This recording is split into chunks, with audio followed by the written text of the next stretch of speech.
اعوذ باللہ من الشیطان الرجیم بسم اللہ الرحمن الرحیم السلام علیکم۔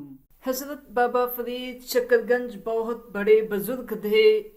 آپ کا مزار پاک پتن میں ہے۔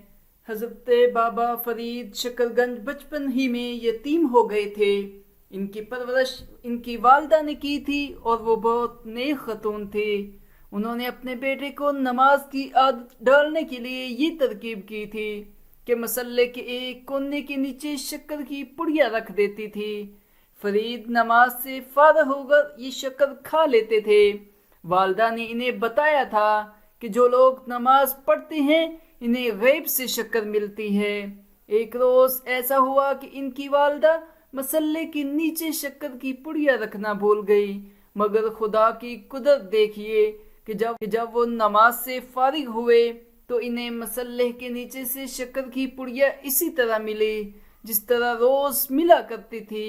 ایک بار ایک عورت اپنے لڑکی کو لے کر بابا فرید کی خدمت میں حاضر ہوئی اور کہنے لگی، بابا جی، میرا یہ لڑکا گڑ بہت کھاتا ہے، اسے کہو کہ گڑ نہ کھایا کرے۔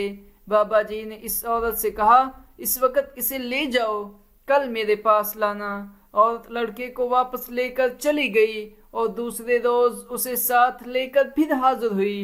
بابا فرید نے لڑکے کو اپنی گود میں بٹھا لیا، پیار سے اس کے سر پر ہاتھ پھیرا اور پھر بڑی محبت سے کہنے لگا، دیکھو بیٹا، گڑ نہ کھایا کرو۔ وہ عورت بڑی حیران ہوئی اور کہنے لگی، بابا جی، یہ بات تو آپ کل بھی کہہ سکتے تھے۔ بابا فرید نے جواب دیا، تم ٹھیک کہتی ہو، مگر بات یہ ہے کہ کل جب تم اس لڑکے کو لے کر میرے پاس آئی تھی اسی وقت میں نے گڑ کھایا ہوا تھا۔ دوسروں کو نصیحت کرنے سے پہلے خود اس پر عمل کرنا ضروری ہے۔ نصیحت کا اثر اسی وقت ہوتا ہے جب نصیحت کرنے والا بھی اس پر عمل کرے۔ کل اگر میں نے اس لڑکے کو گڑ نہ کھانے کی نصیحت کرتا تو اس کا کچھ بھی اثر نہ ہوتا۔ آج میں نے صرف اس لڑکے کو نصیحت کی خاطر گڑ نہیں کھایا۔ اس دن کے بعد لڑکے نے سچ مچ گڑ کھانا چھوڑ دیا۔ اگر آپ کو یہ کہانی اچھی لگی ہے تو ضرور لائک کریں اور چینل کو بھی سبسکرائب کرنا نہ بھولیں۔ جزاک اللہ۔